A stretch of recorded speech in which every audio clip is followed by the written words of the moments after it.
slightly lean back, 90-degree ankle on the knees, and ensuring that the knees do not cross over the toes. This becomes a logic. A slightly leaned back, adequate depth, and knee alignment.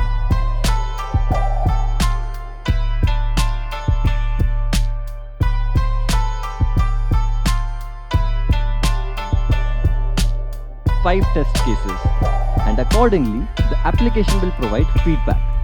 First, if the back falls below a threshold, for instance 20 degrees, the app says bend forward, and if it extends too forward, say 45 degrees, the app says bend backwards. Similarly, if the knee angle is between 50 degree and 80 degree, we get feedback to lower your hips, and if it goes beyond 95 degrees, we hear the feedback squat too deep. And the last test case, if the knee falls beyond the toe. Depending on the threshold angle ranges,